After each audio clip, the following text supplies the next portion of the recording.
কেন্দ্রীয় অর্থমন্ত্রী নির্মলা সীতারামন লোকসভায় 2026-27 অর্থবর্ষের কেন্দ্রীয় বাজেট পেশ করেছেন। টানা নবম বাজেট এবং বিজেপি নেতৃত্বাধীনে এনডিএ সরকারের তৃতীয় মেয়াদের তৃতীয় বাজেট।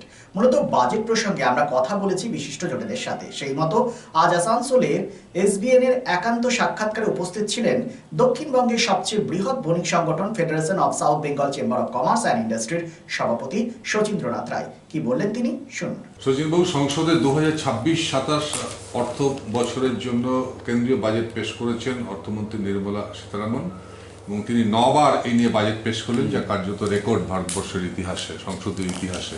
বাজেটটাকে কি চোখে দেখছেন? বাজেটটা খুবই ব্যালেন্স বাজেট হয়েছে, খুবই ভালো। ভালো বলবো, খুব ভালো বলবো না। তো যাই হোক, আমাদের কিন্তু প্রত্যাশা ছিল যে আসানসোল শিল্পাঞ্চলে কিছু দিশা দেখাবেন। যদিও একটি করেছে, ইন্টিগ্রেটেড ইস্ট কোস্ট করিডোর তৈরির একটা প্রস্তাব দিয়েছেন, সেটা শিল্পাঞ্চলের পক্ষে ভালো। কিন্তু সেটাকে করেই যদি আমাদের যে সমস্ত বন্ধ কারখানাগুলো রয়েছে, যেমন আমাদের এখানে অনেকগুলোই রয়েছে, আমাদের হিন্দুস্তান কেবলস আছে, আমাদের বার্নস্ট্যান্ড রয়েছে, আমাদের কুলটি আছে, জেকে নগর আছে, সেন্ট্রালের কারখানা আছে, এরকম বহু আছে। তো সেইগুলো যদি ব্যবস্থা করা হয় বা সেগুলো না চালু করা যায়, সেখানে যে জমির জন্য যেগুলো হচ্ছে না কারখানা বা জমি দিতে পারছে না রাজ্য সরকার, তো সেইগুলো যদি ব্যবস্থা করা হয়, এমএসএমই সেক্টরে যদি দেওয়া হয়, তাহলে ছোটো ছোটো অনেক শিল্প এখানে তৈরি হবে। তো সেইগুলো যদি দুর্গাপুর যে শিল্প করিডোরে যেটা কথা বলছে, তার সঙ্গে সঙ্গে এগুলো যদি প্রচেষ্টা করা হয়, ওখানে এমএমসি আছে, আরও দুর্গাপুর ফার্টিলাইজারও রয়েছে, সেগুলো যদি করা হয়, তারা মনে হয় শিল্পাঞ্চলের পক্ষে খুব ভালো হবে। ভারী শিল্পের জন্য যদি দিশা দেখাতে না পারে সরকার, তাহলে ভারী শিল্প না হলে তো অনুসারী শিল্প হতে পারে না। এই ভারী শিল্প করিডোরে কি আশা করছেন হতে পারে কি দুর্গাপুরের শিল্প করিডোরে? দেখুন, ভারী শিল্প যেগুলো রয়েছে সেগুলো তো আমাদের বাঁকুড়ায় কিছু হচ্ছে, কিন্তু বর্তমান যুগে যেগুলো শিল্প, যেগুলো আজকাল আপনি জানেন এআই বা ডেটাবেস সেন্টার, এইগুলো কিন্তু এখন মডার্ন যে টেকনোলজি, সেগুলো কিন্তু ডেভেলপ করছে।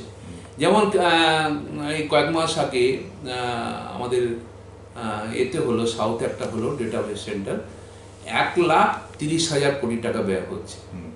এখানেও দেখলাম যে এই বাজেটে সেটাকে উৎসাহ দেওয়ার জন্য কিছু সাবসিডি বা কিছু দেওয়ার একটা পরিকল্পনা রয়েছে। আমার মনে হয় সেগুলোর দিকেও ঝোঁকা উচিত, এবং শুধু যে আমরা ওই স্টিল কারখানা বা করব সেগুলো না, তার সঙ্গে সঙ্গে এগুলো কিন্তু করা উচিত। এবং যেগুলো আজকে একটা দেখলাম মেডিকেল যেটা কালকে ঘোষণা করেছে, মেডিকেল ট্যুরিজম হাব, এটা খুব ভালো কনসেপ্ট। যেমন এখন চলছে, যেমন ভেলোরে অনেকে চিকিৎসা করতে যায় যারা, তারা দেখে যেমন ওই ভেলোর হসপিটালটাকে কেন্দ্র করে কয়েকশো ওখানে হোটেল চলছে।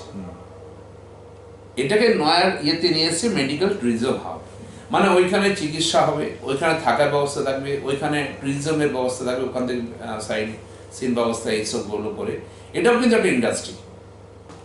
সেটা এডুকেশনকে নিয়েও হতে পারে, যে এডুকেশনে মেডিকেল কোয়ালিটি হইলো, ওখানে হোস্টেল থাকলো, ঘোরার ব্যবস্থা থাকলো, বিভিন্ন একটা ইউনিভার্সিটির মধ্যে বিভিন্ন ছেলেমেয়েরা এসে পড়তে পারবে, ঘুরতে পারবে, তার অভিভাবকরা এসে থাকতে পারবে, এটাও একটা ইন্ডাস্ট্রি।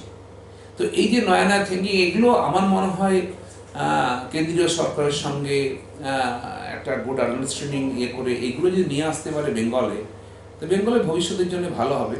এবং সর্বোপরি যে আমাদের যে আসানসোল দুর্গাপুরের যে চিত্রটা, সেটা কিন্তু জোর দিতে হবে, যেগুলো আমাদের বন্ধ কলকারখানা রয়েছে সেইগুলোকে কিভাবে খোলা যায়, বা সেই ইন্ডাস্ট্রি, যেমন করুন গ্লাস ফ্যাক্টরি, সেটা এখন চলবে না, সেটা অন্য ইন্ডাস্ট্রি করা যায় কিনা। সেন্ট্রাল কারখানা অত বড় জায়গা পড়ে রয়েছে, বার্নস্ট্যান্ড অত বড় জায়গা পড়ে রয়েছে, সেইগুলো অন্যভাবে কনভার্ট করা যায় কিনা, সেইগুলোকে কোনো শিল্পপতিকে উৎসাহিত করে সেন্ট্রাল গভর্নমেন্টের মাধ্যমে হোক, স্টেট গভর্নমেন্টের যেগুলো আছে, এইগুলো করে করলে কিন্তু আমার মনে হয় আসানসোল শিল্পাঞ্চলের চিত্রটা বদলে। কর কাঠামো অপরিবর্তিত থেকেছে, রেখেছেন, কিন্তু একটা জিনিস বলেছেন যে প্রমোটারদের বাইব্যাক করটা দিতে হবে, এটা সম্বন্ধে আপনার কোনো? না, বাইব্যাক ওটা যেটা বলেছে ওটা ঠিক আছে, সুবিধা হবে, ওটা এমন কিছু সুবিধা কিছু পাবে না। যেটা আমরা ক্রেডাই থেকে আমরা দাবি করেছিলাম যে অ্যাফোর্ডেবল হাউস যেগুলো বিলো 45 লাখ যে ফ্ল্যাটের ভ্যালুয়েশন, এখন তো 45 লাখের ফ্ল্যাট খুবই কম পাওয়া যায়। এই স্ল্যাবটাকে যদি বাড়াতে পারতো, আচ্ছা 60 লাখ বা 70 লাখ করতে পারতো, অনেক মধ্যবিত্ত শ্রেণীর মানুষ সেটাতে উপকৃত হতো। মানে তাদের 1% জিএসটি লাগবে। এখন লাগছে below 45 lakh 1% GST, above 45 lakh হচ্ছে 5% জিএসটি। আচ্ছা তো তাহলে এই অ্যাফোর্ডেবল হাউস যেটা 45 লাখ অব্দি লিমিট আছে, সেটাকে আমরা ডিমান্ড করেছিলাম যে 70 লাখ অব্দি করার জন্য। তো সেটা গৃহীত হয়নি, অত ওটাতে মধ্যবিত্তের উপকৃত খুব একটা হবে না। তবে রেট অফ ইন্টারেস্ট এগুলো এখনো একটু ঠিক আছে, এগুলোকে আর একটু কমাতে পারলে আমাদের পক্ষে ভালো হতো। এবং আমরা যেটা চেয়েছিলাম রিয়েল এস্টেটটাকে ইন্ডাস্ট্রিয়াল এস্টেট, একটা ইন্ডাস্ট্রিয়াল ইয়ে দিলে তাহলে লোন পেতে এবং লোনের ক্ষেত্রে অনেক সুবিধা, এই স্ট্যাটাসটা যদি পাওয়া যেত। তো সেটা দেখলাম আমাদের হাউজিং সেক্টর কোনোটাই অ্যাকসেপ্ট হয়নি। যেটা নির্মলা সীতারামন বলেছেন যে দেশীয় উৎপাদনশীলতা বৃদ্ধি করতে হবে, এটা ওনার একটা দিশা দেখানোর চেষ্টা করেছেন। যদি এটা সম্ভবপর হয় যে দেশীয় উৎপাদনশীলতা আরো বৃদ্ধি পাবে এবং তার কোয়ালিটিটা মেনটেন করবে, তাহলে আপনার কি মনে হয় যে ইনফ্রাস্ট্রাকচার ডেভেলপমেন্টে যে সমস্ত র মেটেরিয়ালসগুলো আমরা ব্যবহার করছি বা আপনারা যেগুলো ব্যবহার করছেন তার কস্টটা কম হবে এবং প্রোডাকশনটা ভালো হবে? নিশ্চয়ই প্রোডাকশন হয়, যেটা সব থেকে একটা ইয়ে আছে যে ইনফ্রাস্ট্রাকচার ডেভেলপমেন্টের জন্য এটা বাড়িয়েছে, এটা সারা দেশের পক্ষে খুব ভালো। আজকে গত 20 বছরের মধ্যে যেভাবে রোড ট্রান্সপোর্ট, দেখুন আপনারা যাচ্ছেন, সব জায়গায় যাচ্ছেন, সবাই যাচ্ছে, কীভাবে রোডের যে মানচিত্র পুরো বদলে গেছে। এখন ওয়ার্ল্ড র্যাঙ্কিংয়ে আমাদের রোডের ব্যবস্থা চলে এসেছে। আমাদের বোম্বে টু দিল্লি একটা রোড আছে 16 লেন, আমরা 6 লেন এখান থেকে কলকাতায় যাচ্ছি, সেটাও কমফোর্টেবল হয়েছে। তো এইরকম রোডগুলো যদি পরিকাঠামোর যদি উন্নতি হয়, তাহলে কিন্তু অটোমেটিকলি সব কিছু উন্নতি হবে, তার ইন্ডাস্ট্রি বাড়বে এবং যে কোনো শিল্পের পক্ষে হোক, শিক্ষার পক্ষে, হেলথের পক্ষে সব কিছুই ভালো হবে। তো পরিকাঠামোতে যেটা বাড়িয়েছে, এটা খুব একটা গুড সাইন এবং ভবিষ্যতের পক্ষে সেটা পজিটিভ। লাস্ট আপনাকে যেটা প্রশ্ন করবো, আপনার কি মনে হয় এটা আপনার দীর্ঘ একটা অভিজ্ঞতা রয়েছে, আপনি একজন শিক্ষা মনস্ক ব্যক্তিত্ব, আপনার আন্ডারে North Point School, B Ed training college, B Ed college রয়েছে, পাশাপাশি আপনি একজন উদ্যোগপতি। যে প্রত্যাশাটা আপনারা করেছিলেন, সেই প্রত্যাশা বা যে প্রত্যাশা নিয়ে আগামী দিনে আপনারা চলতে চাইছেন, সেই প্রত্যাশা পূরণে যুক্তরাষ্ট্রীয় কাঠামোতে কেন্দ্রীয় সরকার এবং রাজ্য সরকারের একটা মধুর সম্পর্ক এবং আন্ডারস্ট্যান্ডিং হওয়াটা কি ভীষণ জরুরি মনে হচ্ছে? একদম, এটা তো বরাবরই মানে জরুরি, খুবই জরুরি। আমরা তার প্রকৃষ্ট একটা উদাহরণ হচ্ছে উড়িষ্যা। নবীন পট্টনায়ক গত 10-15 বছর ধরে ছিলেন মানে, কিন্তু উনি ওই স্টেটের স্বার্থে কোনোদিন কেন্দ্রের সঙ্গে বিরোধে যাননি। এটাই হচ্ছে দরকার। উন্নয়নের সঙ্গে রাজনীতি রাজনীতি নয়, এখানে কোনো এখানে উন্নয়নের সঙ্গে সেখানে রাজ্য কেন্দ্র একসঙ্গে হাতে হাত মিলিয়ে চলতে হবে। তার বেঙ্গলে তার প্রকৃষ্ট প্রমাণ হচ্ছে বিধান রায়। বিধান রায় আমলে আমরা দেখেছি যে কিভাবে উন্নতি উনি করেছেন, কীভাবে শিল্প স্থাপন করে, এই দুর্গাপুর বলুন, আমার চিত্তরঞ্জন লোকোমোটিভ বলুন, আপনি কল্যাণী বলুন, সব তো বিধান রায়ের তৈরি।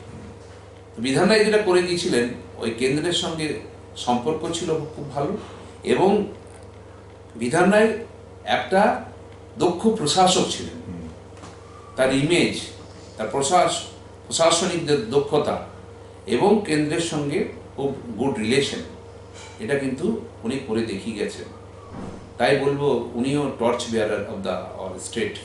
এবং সেরকম নবীন পট্টনায়কও কিন্তু বিজেপি করতেন না, বিজেডি, কিন্তু উনিও খুব গুড রিলেশনের মাধ্যমে উড়িষ্যার এখন অনেক উন্নতি হয়েছে। কিছুদিন পুরী বা যে কোনো জায়গায় গেলে বুঝতে পারবেন যে কীভাবে রাস্তাঘাট কীভাবে হয়েছে।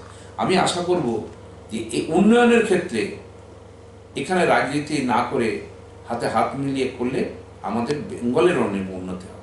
चांदा मोड़ स्थित प्रतिष्ठित अंग्रेजी माध्यम के आसुसोर नॉर्थ पॉइंट स्कूल में नर्सरी से क्लास 9वीं और 11वीं के लिए प्रवेश खुला है। ऑनलाइन नामांकन की भी सुविधा।